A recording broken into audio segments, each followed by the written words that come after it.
Hi, guys. I think we'll go ahead and get started to try to keep on time here and give our speaker enough time. For those of you that don't know me, I'm Melissa Roberts. I'm the Division Director over Transplant and VAD here. I am very excited to introduce our speaker today. We've got Dr. Christopher Wigfield, who is currently the Surgical Director of Lung Transplantation at the University of Chicago, where he is also an Assistant Professor. He is the Educational Affairs Director for the International Society of Heart and Lung Transplantation, and he is also the Region 7 Representative for Thoracic Transplant for UNOS right now. He went to medical school in Berlin and then did general surgical training in the UK. You will notice he has the prerequisite British accent, which makes him sound like an expert, so he could talk to us about anything, and it will sound like he knows what he's talking about. He also did a cardiothoracic fellowship in the UK and also a 3-year cardiothoracic fellowship at the University of Wisconsin. So please join me in welcoming Dr. Wigfield. Yeah, thanks a lot. Thanks for the opportunity and the invite. It is a real pleasure. I wish I would have brought a few extra days and a kite surfing kit or something like that. Unfortunately, I have to turn straight back. Such are the pleasures in the program. The topic we've set ourselves here is donor sources and lung transplantation. And I'll share a brief story. It's only actually 3 days ago that I was stopped in the corridor and they said, "What do you do on a Friday? Can you add a case?" And I said, "No, I'm actually providing grand rounds." And he said, "What are you talking about?" I said, "Donor source and lung transplantation." And the comment from the clinician was, "Well, don't they just all from deceased? Don't they all just come from deceased, donors?" And I said, "See, there you go. You should actually travel with me, shouldn't you?"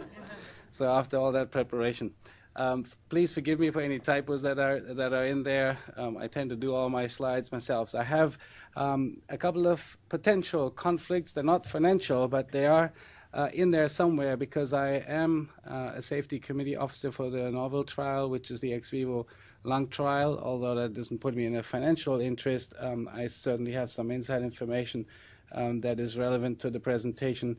I'm also the Educational Affairs Director at ISHLT, and that sort of puts me a little prone to the frequent use of ISHLT data. That shouldn't be a disadvantage, it should be an advantage. And maybe more recently, a conflict is that I have a Regional 7 representative commitment at UNOS. And again, that puts me in a position of knowing some of the SRT tier data that I will share with you regarding the topic as far as it's relevant. This was a slide at one of our ISHLT core competency courses, and this is now 2 years old, and Dr. Snell from Sydney put this up.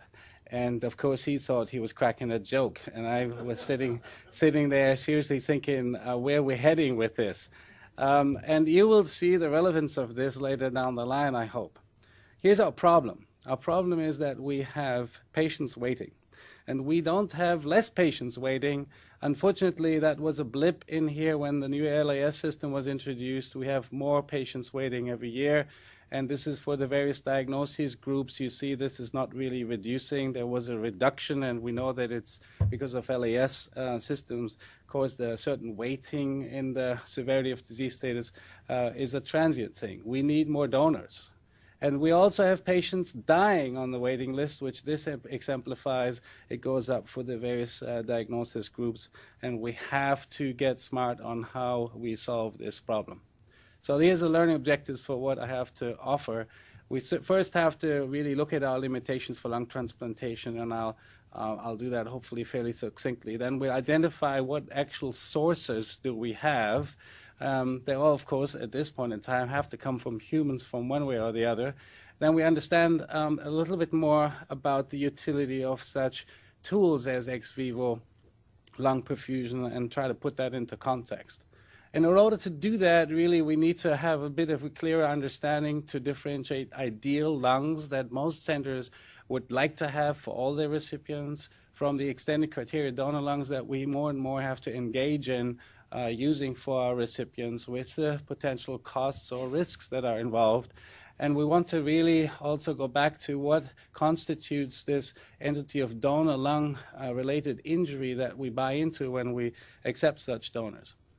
And I want to look at the current procurement practice and how this might change in the future. So here's that window of opportunity that our patients experience for different disease processes. There's different dynamics in there, and I try to put this in a bit of graphic context.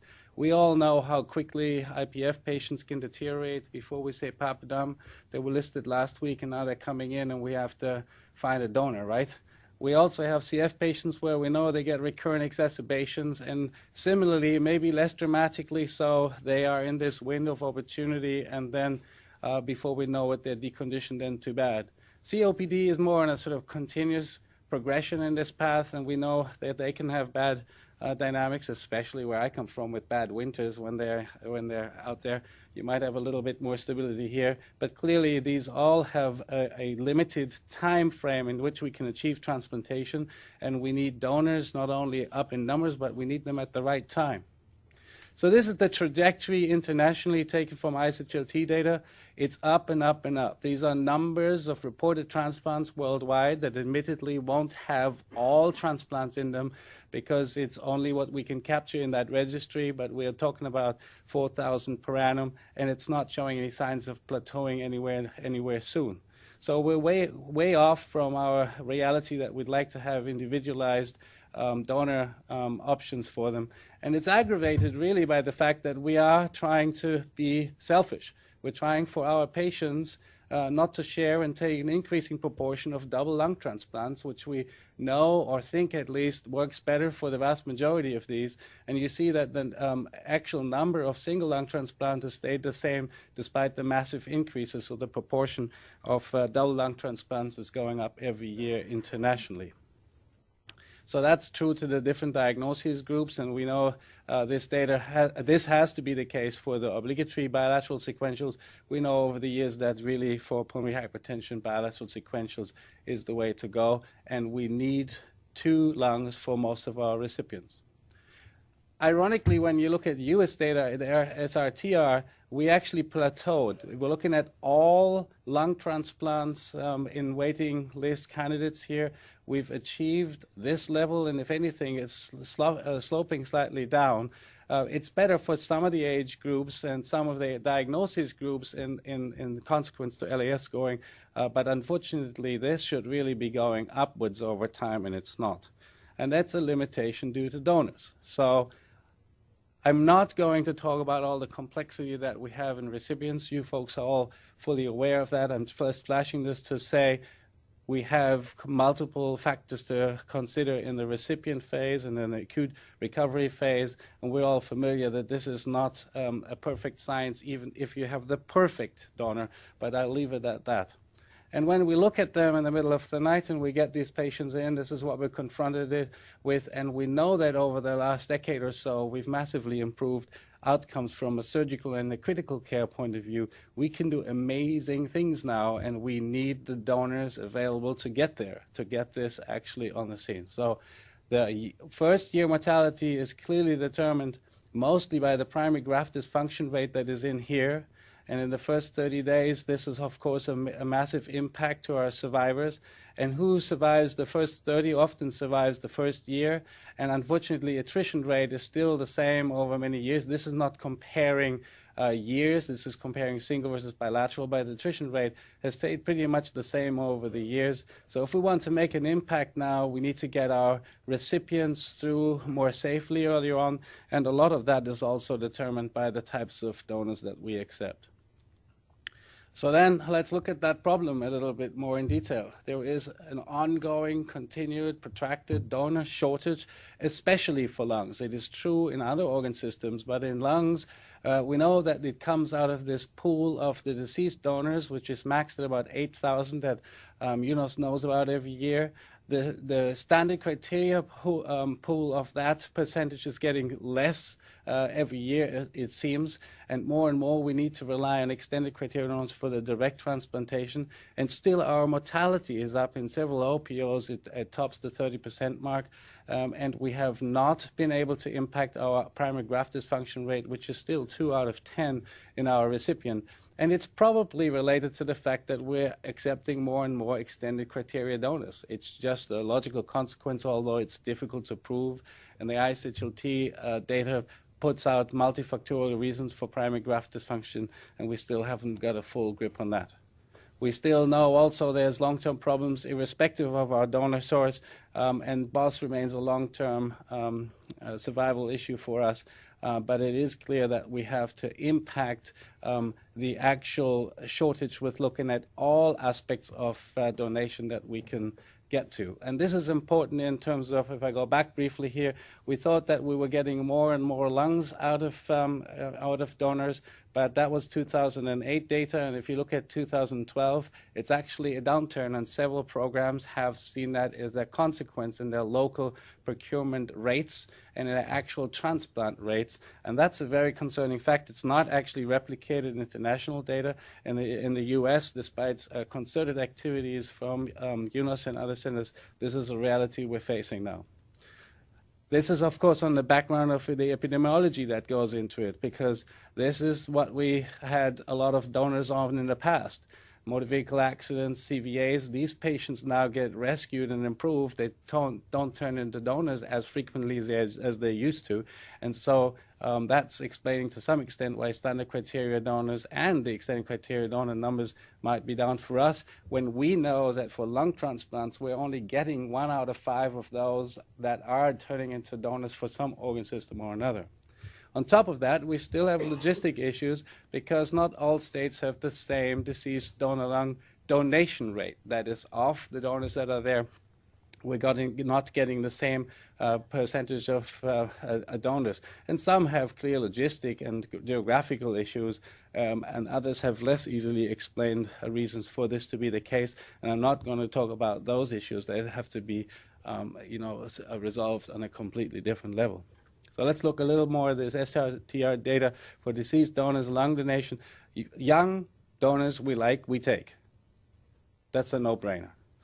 We have a slight increase in deflection here for older, and I presented at CHEST meeting that in the much olders we get very cautious for the right reasons. I mean, senescence sets in, multiple factors come into it, and there's comorbidities that affect lung status. And clearly, the caution is due to the clinical concerns, and is for the right reasons in there. But if we look at the overall increase in actual deceased donation rates, it's not really there. We're hovering around the 3 of 1,000. That's not good enough to supply our demand. So then who do we actually look at? And we know that we try to catch every call that is in any way reasonable to go out there, and we travel and we think twice should we travel. The fact of the matter is that if we travel and we look, we have a hunch this could be good, more likely we'll go and buy something when we shop. That's just part of what happens there. And I've done the research with a 2-year review once, and I didn't put the slide up in here to keep it simple. When we go and look and we do an in situ assessment with all these tools that we have, we often find that either in situ there's an optimization possible, or they're not as bad as they seemed. And certainly when we look at the parameters a little bit more closely, there are some things we can clearly influence. So donor optimization due to the evaluation information that we have is perfectly feasible. And I'll just give the example of what I call the Shumway doctrine, because this PO2 of 300 as the absolute value we know is probably not a real limit. If you have somebody who's hovered around the 280 mark for the last day and a half, that's probably a good lung. Somebody who's been trending down looked 350, but now due to various resuscitation efforts, this and the other, it's only 250, and another hour later it's 180, will not be our option. So we're looking at the trends in these, and we need to get more smart. Most transplant surgeons got that in their system, and they take the 2-hourly calls when they take these donors into evaluation. But same is true to other aspects of it. There is an ISHLT initiative now to get this whole prospective donor care for lung transplant for donor candidates into a more standardized approach. But it's proving very difficult to find consensus in these aspects because lots of people have different opinions on how even should you ventilate these patients. I'll leave it at that, but we have protocol issues, we have consensus issues to fix. On top of that, of course, we have significant aspects of these donors that they go through with potential trauma and other confounders that you only find out about, sometimes you only find out about when you're actually there. So when we go, and this is the whole sequence of things, we take all of this into account, and it's actually miraculous quite frequently that you come out with a good set of lungs that you then are happy to transplant and go for, and we know that then the recipient confounders come into it. I've spent 2 years looking at brain death and how it impacts donor lung. The bottom line of that, and I spare you all the details, is that brain death is really not good for you. It has a massive catecholamine release, especially with the gunshot inflicted, where the upregulation of PA pressures and shear stresses that occur in the pulmonary circulation cause the disruption and the frequent flooding that we see. It's a neurogenic pulmonary edema that is seemingly the same on X-ray, but much more difficult to treat, but potentially reversible. And the point is that we probably only see the tip of the iceberg with that, because on top of that, we get all of these aspects in the agonal phase of donors aspirating, or they've been on the vent for some days, and now we got a hospital-acquired infection in there, or a latent infection. They get volume overloaded. You know, I'd say 7 times out of 10, there is bad judgment on what they should have and what they need to keep their mean arterial pressures up, and instead of using a tiny dose of vasopressin, they get pumped full of volume, and we see it in the lung when others just wanted a mean pressure of 70 all the time.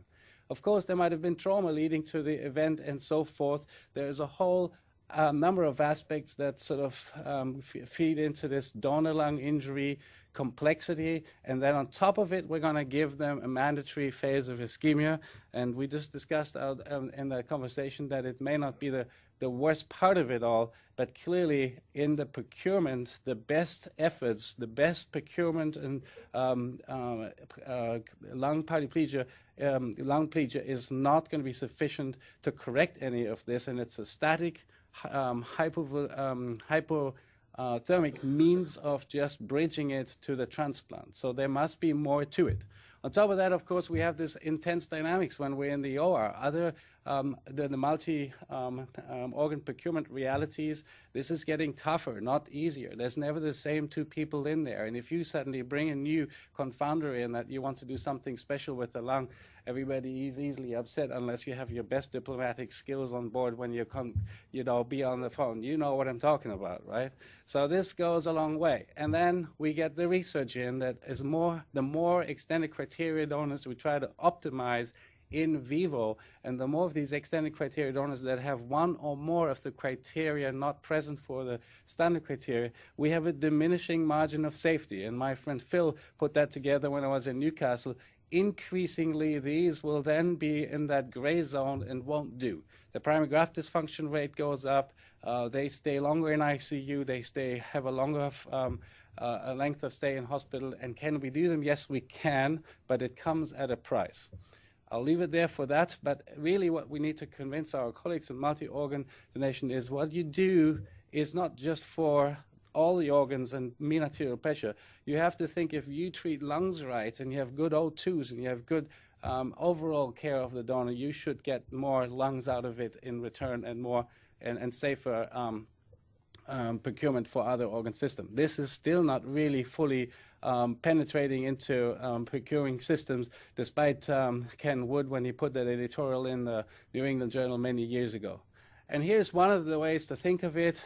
We really have to think of lung management in ABCDEs, and I don't want to go into too much detail. Suffice it to say, we are not systematic about it, and we need standardization, and that will hopefully come from some of the big societies. But further to what I was saying, we've been looking at declaration of neurological death criteria in all of those. Deceased donors is what we've been focusing on. And we, of course, should be aware that the first transplants that were done were from actual cardiac declaration of death, and that's where it all started. And only in the 60s, when the ad hoc definition through Harvard came that we could have brain death as a declaration of death, did the vegetative state that they were in a facilitation for us to assess for transplantation.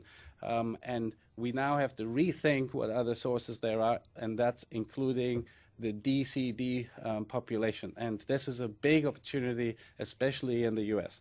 Eventually, of course, all death is brainstem death because these die from circulatory arrest, and there's the statutory 5 minutes and so forth protocol all built in. And for those of us that don't necessarily know it, this is all the moral propriety of this has all been sanctioned by the Institute of Medicine and other various regulatory institutions. There is no doubt that we should be engaging in this. And here I try to summarize what the history of donor sources is. So the first, as mentioned just now, transplant ever done, if you call 18 days successful, was from a DCD. And then we had this phase of really poor survival and rethinking, and then that was on the back of all being deceased donors.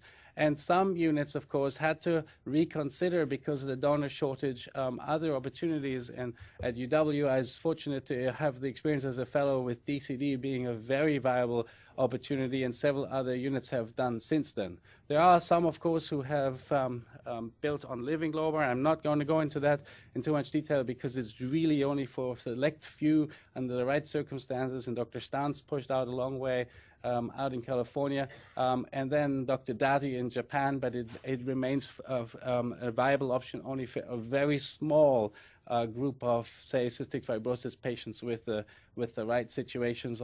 But for us, it's a risk from the nation point of view that very few programs are willing to accept. And then there's, if you like, a new era of donor sources in lung transplantation that came about after Dr. Lund in Sweden developed the viability with his first physiological model, because they came out of the DCD necessity that they don't have brain death declaration in Sweden, just like Japan, and developed and published the first case of an extended criteria donor lung that was not acceptable in that sense with an ex vivo model. And then subsequent to that, we now have the ex vivo systems that came out of Toronto, and in addition to that, we have the alternative ex vivo systems developed in Hanover and in some trials in Europe, and I'll go in a little bit of detail there. So what are alternative lung options? Well, if we have urgency and importance in this sort of prioritization box, I would say, first of all, we need to accept that some of our recipients will have to have singles. We just don't have enough to go around. We can't just think selfish. We have to think pragmatism. We have to go to extended criteria donors and transplant them directly where we can. This is clinical judgment.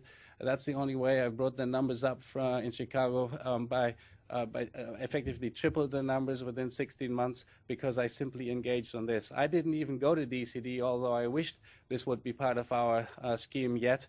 But you have to accept that you need to have the logistics and the expertise to do this.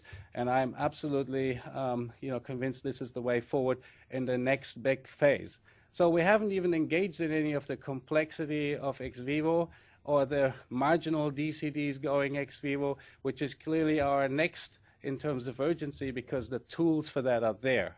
And beyond that, we can do all sorts of fancy things further down the line, and then maybe later down the line consider xenotransplants. But I think you've all heard that quote that was said about xenotransplants, that they'll be a thing of the future, and they always will be.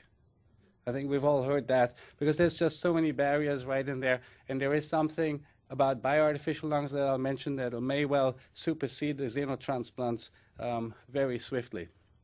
So let's look at this. Controlled DCD donors, where do they come from? Well, just to clarify any myths, this comes from patients who just don't quite meet the brain death criteria. They have no meaningful recovery. There is something really seriously non-reversible and fundamentally wrong with their CNS status. And usually it's when there is a whole case discussion that the family and the physicians elect to withdraw support, and then you can have very viable donors. This is a DCD I took back up in Michigan some years ago. This is completely underutilized in the U.S. These are the different criteria that are in there, and we're talking about the controlled groups here, usually these awaiting cardiac arrest if withdrawal has occurred, or observed cardiac arrest. very few, there's none of these uncontrolled done in the US, but that has become a big practice in Spain and in some other institutions in Europe, and has specific aspects to it that I'll mention to some extent here, but I don't want to get into too much detail. But it'll be a vast opportunity, and I've summarized that in a couple of papers that I put out. And recently, this update should be coming out this month.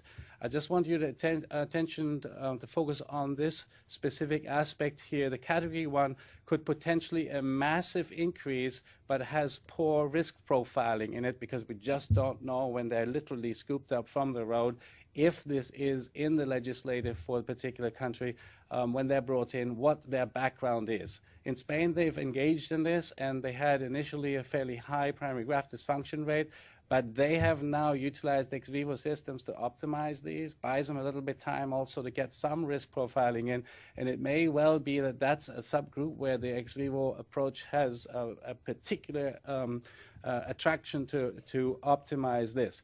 Tom Egan in Carolina has advocated for this, and we in the U.S. are considering lung or any organ donation still as the ultimate altruistic gift. So it's completely different to some other legislative regions in the world where Category 1 is already a reality and occurring.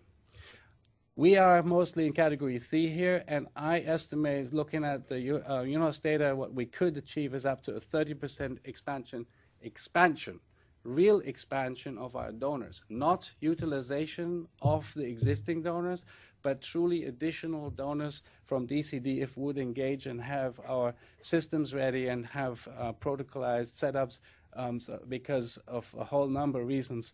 These lungs are perfectly viable if they're assessed right.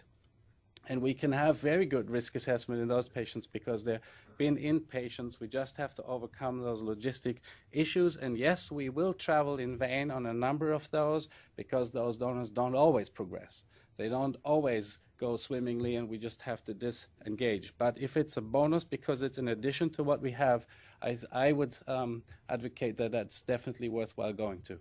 This was the previous paper, and it just shows the stark contrast in DCDs done in the US overall, which may be plateauing too. But look at this. The actual utilization rate for lung is just abysmal. And this has not increased or has not shown any inflection. I just didn't get to update the graph. We are underutilizing DCDs. Just to recap, this is the system you have to engage in. You have to accept that there is a period of intense activity in here. You withdraw, you have standoff time.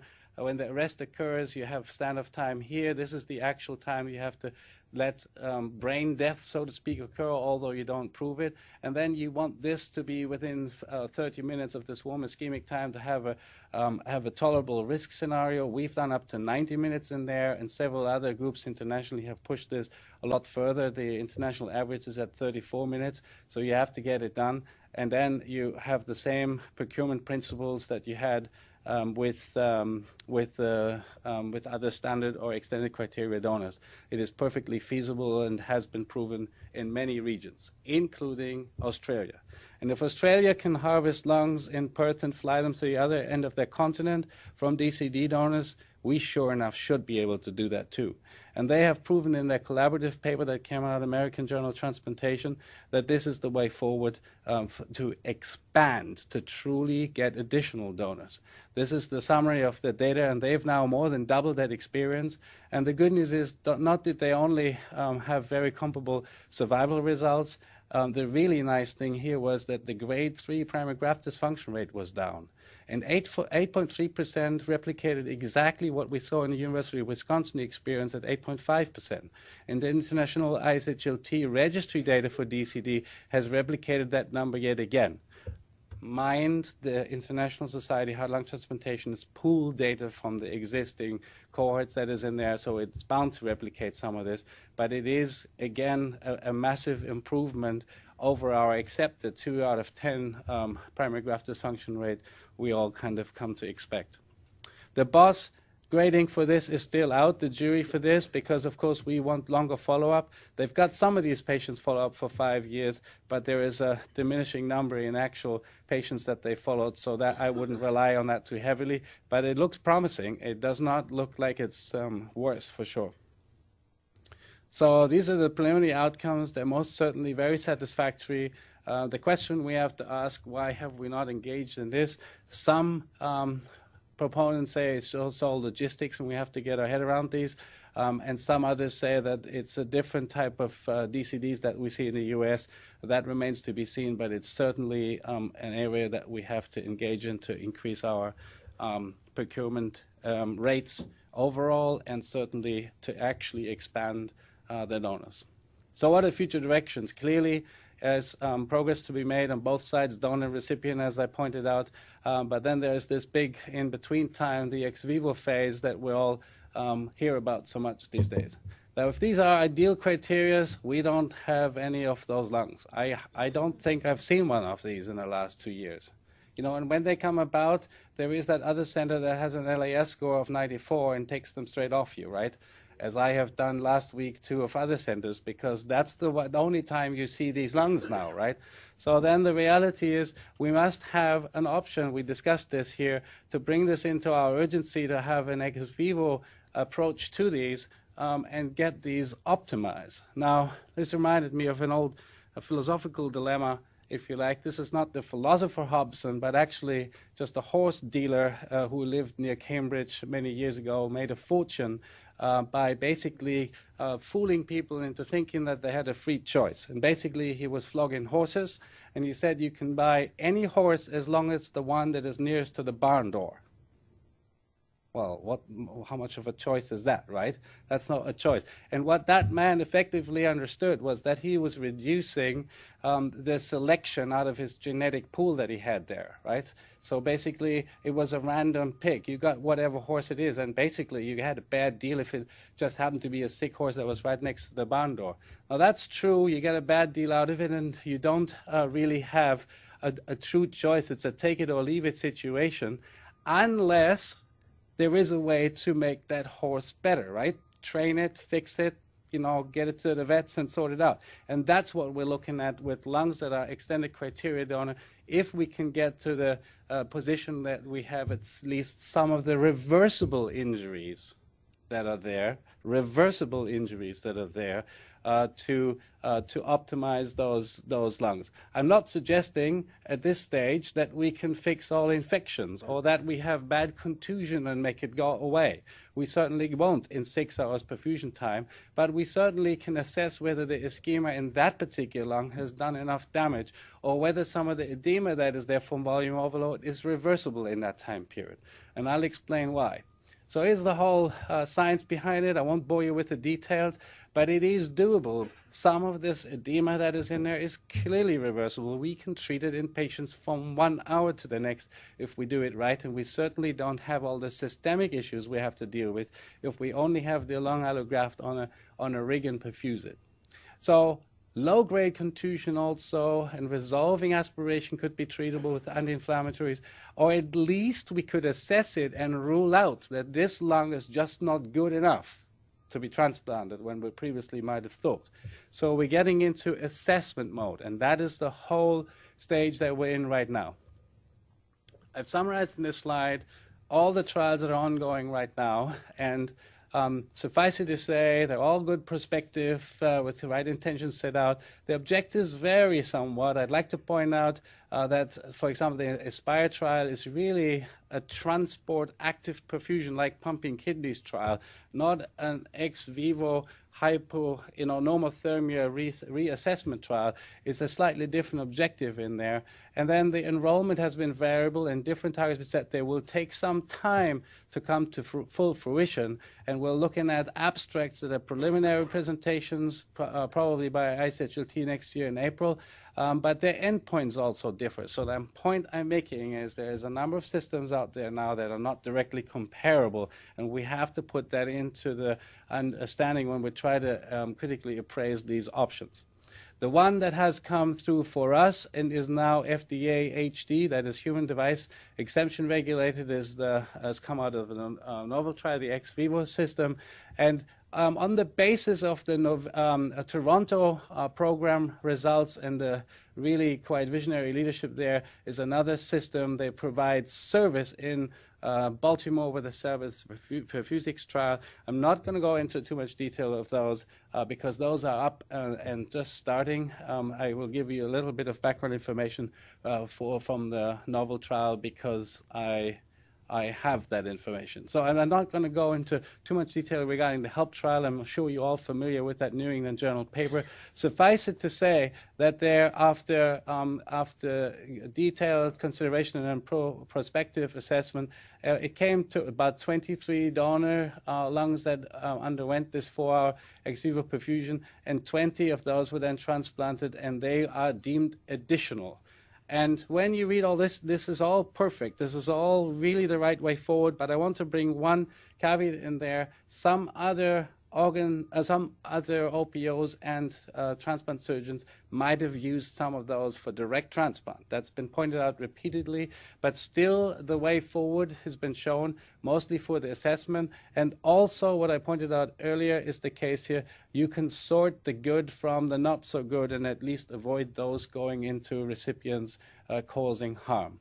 And this is what they're basing their assessment on. And this is Marcelo Seipel's updated data further down the line. And you really can see on the dynamic compliance a big difference between the ones that they chose to transplant after ex vivo and those that they didn't use. And what their background in that situation is, they excluded on the analysis the use of ECMO use, which was smart to not have confounders in there. And it is working. It is not really up to too much criticism that it isn't the way forward. It's a matter of what do we do with all that information now.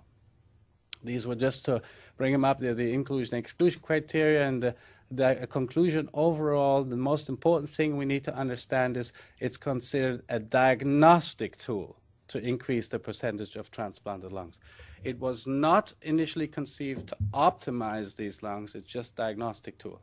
Now we're getting to the point now where Shafka Shafti in particular really advocates that this is going optimization, this is going individual donor lungs, profiling what's in their microbiome, genetics, and so forth. So this is going to a different dimension altogether. But we're trying to increase the utilization rate, and this is occurring, and the Novell trial has actually effectively shown that. Again, I'm just showing you the slides so you have a little background information here.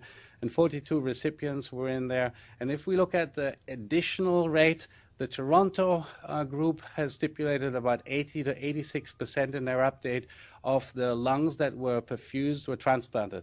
I think in a Novell trial it really came down to 56%, but it's not actually a disadvantage as long as I know that the good was sorted from the bad and I didn't have to transplant any of the lungs that were extended criteria donors and additional when they got under it, but I don't transplant them in a recipient and hurt them, then I've already got an advantage. So that was just a control group, and then when they looked at it, the 1-year mortality was very similar, and interestingly, the primary graft dysfunction was similar despite a whole number of confounders. And, you know, we need updated numbers, and this trial is expanded with the post-marketing trial now that it's FDA regulated, and they will double the numbers with multiple centers feeding into this. So we will have more consolidated information over time. This is information already provided, and it's very important to understand that this is in the early phase, and we will have to continue to scrutinize this, but it is promising. I've been on the receiving end on one of these. It's a particular chapter. We've put this out there. We had a patient dying. He had a 5th day in a row with massive desaturation on ECMO.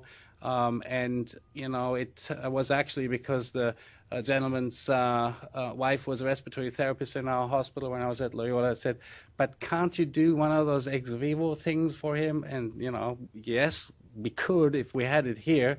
We were perfusing pig lungs at the time rather than doing 2 ex vivo.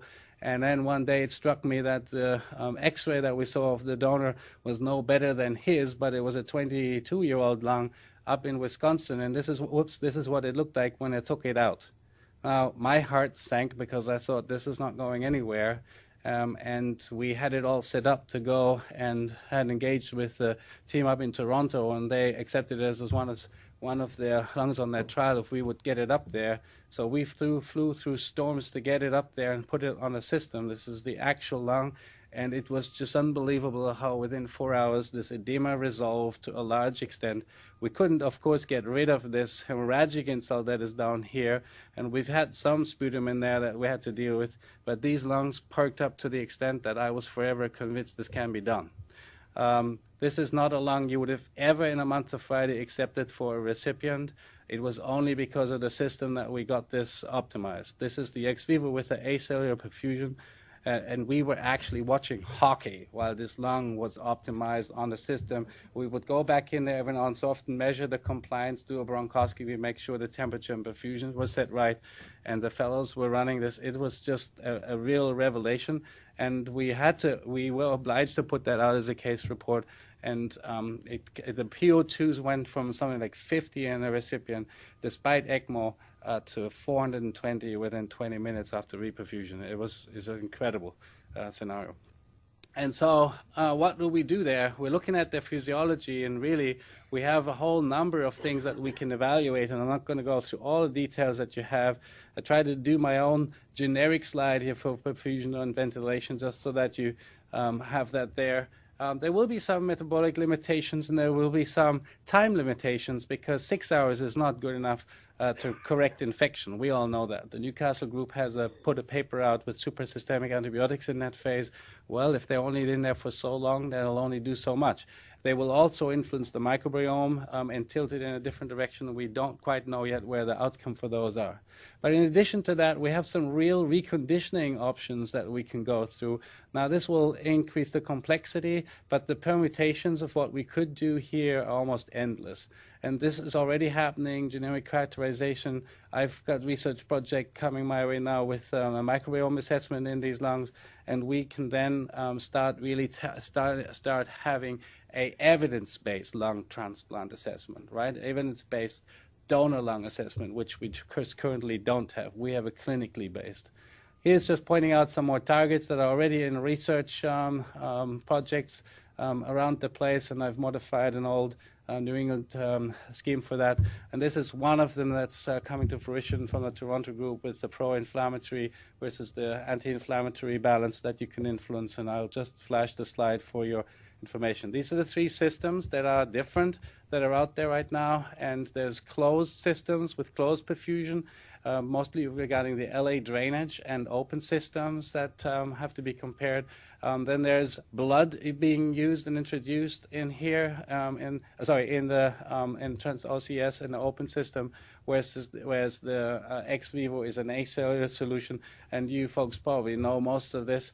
There are some principles in the assessment that have to be very strictly adhered to, and it's almost like a recipe that you have to follow so that you go to normothermia very slowly from hypothermia after a normal procurement, and then you go back to hypothermia before you take the lung to actually transplant it. So there's protocols for that, and they're well established.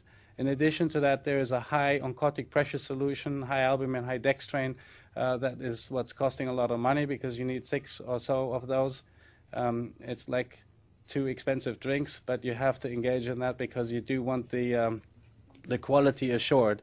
And this is just a view of the system when it's in use with the 2 sides, operator side, the surgeon side, and that's all sterile. And this is the perfusion side on here. And you see this acellular solution as a perfusate going through. Again, I'll leave the details, and we can definitely discuss and go over some questions with that.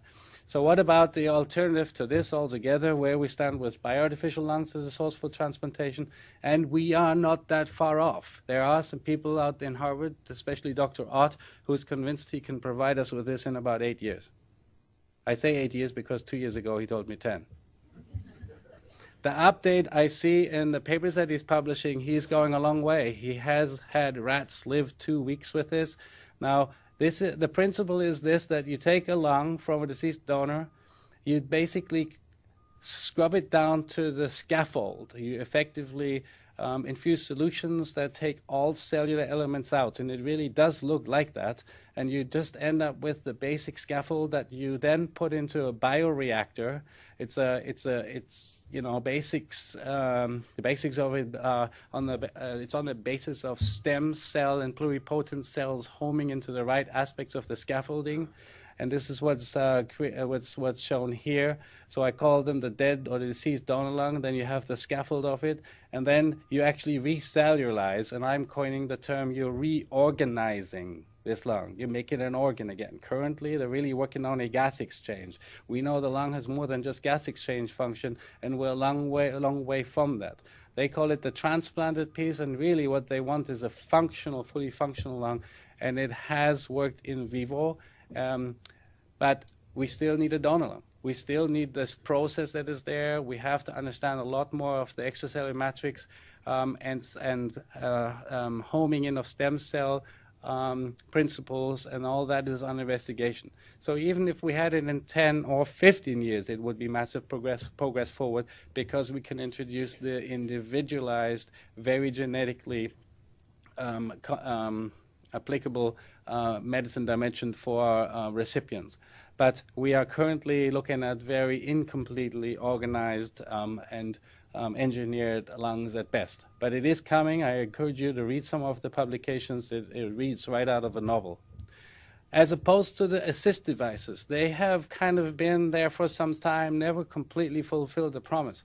And I remember reading in 2002, I think in in 2000 in the Lancet, a review written by, I think, one of the senior people out in Ann Arbor, the biofficial, the lung assist device is here, but don't hold your breath. And I think we're still at that point, because unfortunately, no matter how smart our filters or membranes are, they clog off. We have a low pressure system. Patients have had, there's been some trials with them that have failed. We've had implantable devices that are in the venous system that have clotted off. And even new biotechnology that could be integrated into these still has multiple hurdles to overcome before we can use it in the sense of an assist device as a bridge to transplant, or instead of a transplant, unlike heart assist devices. We are behind the curve there, despite some people advocating that we're really making great progress. I would submit that transplant, this is still not an alternative for transplant, that's for sure. So then in conclusion, where's our best way forward to optimize our donor sources? I think the number one thing has the full utilization of extended criteria donors. We need DCD, programs up and down the country. We need to use the really marginal and not acceptable lungs on ex vivo circuits. And we need to have better integrated approaches to have all of this in places where we can really have the logistics come to their best, and not have, X programs trying to do and reinvent the wheels in all different settings.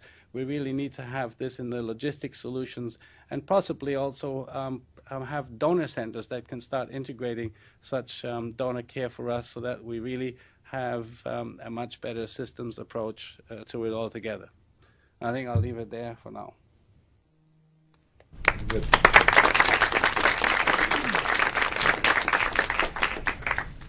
Questions?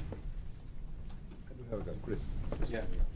On the DCD donors in the United States, how many are being done? How many centers in the United States are done DCD donors? Yeah. And how UNOS is looking to that? Is there any legislation, to control the DCD donors? Yeah. Well, I make it 6 or 7 centers right now. They're actively in there.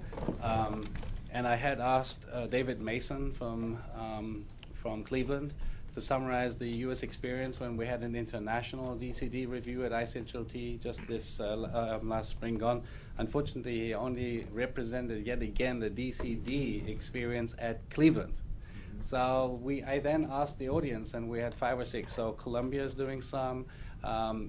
Wisconsin's done some, Loyola's done some. Then there is, they definitely done Cleveland, I mentioned already. And several are on the cusp wanting to do them, because I know Matthias Löbe set up his logistics for it and wants to go for it. I mean, Methodist, if they start doing them, that's a big step forward. They are missing some, and I can't think of it just now. Duke. Yeah, Duke. that's right, Duke. And they didn't for the longest time. In fact, when I was a fellow in Wisconsin, we flew to Duke to get DCDs out of Duke. That's going to the lion's den, right? Who else? I'm missing another group. But not to the extent that all those big programs should. And that's why the utilization rate is so low. And I need to update that graph. But in some procurement organizations around the world, it's in the 20 percentile now. I mean, Canada is in the 20th of DCD. Australia, I think that when the paper was published, they made it, one of the years it was the 28% of donors were from DCDs, secondary to their collaborative effort. And that's not at a loss of other deceased donors. That rate's just there, right? So that's definitely the next go-to. That doesn't, and the ischemic tolerance we know for lungs has been underestimated in the past. So that data is coming out of DCD research, and we can push ischemic times in those as long as they're procured right. Yeah. I'm the medical director for the local OPO, and we do Nice about to meet 10 you. to 15% of our donors are DCD.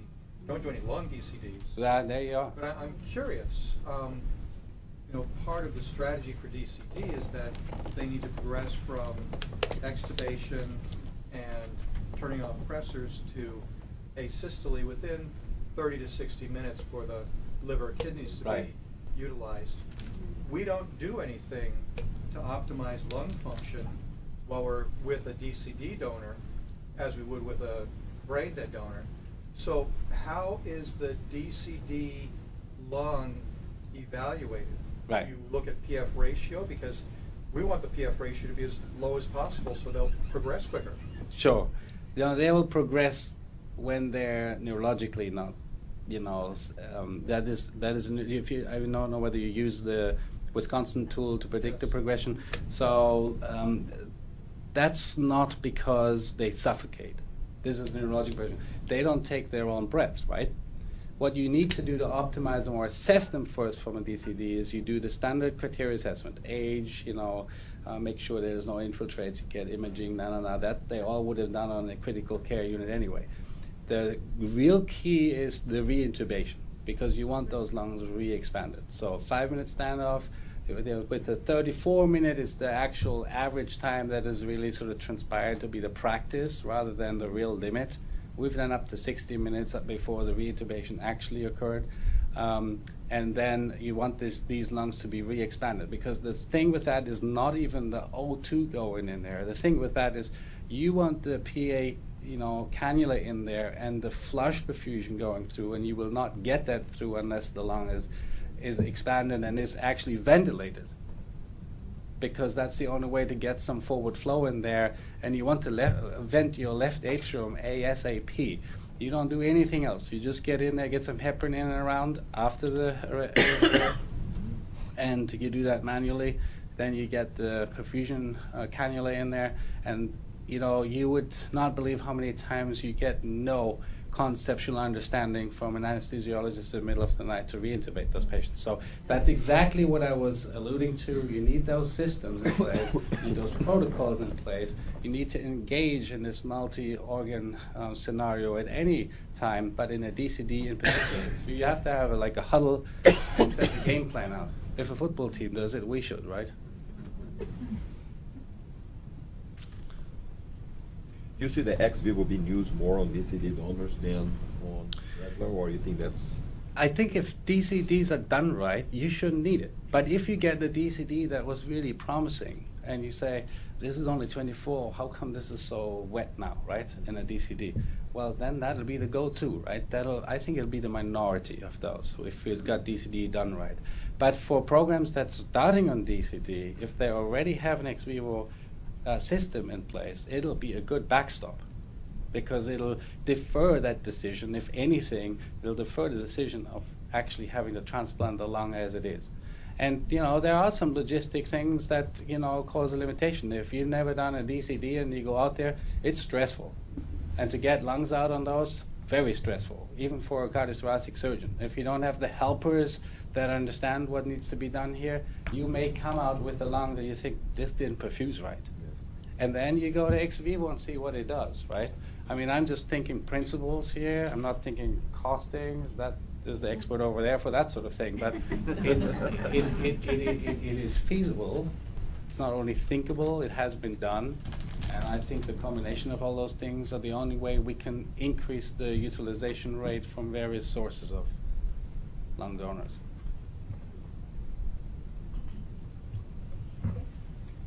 Very good, thank you.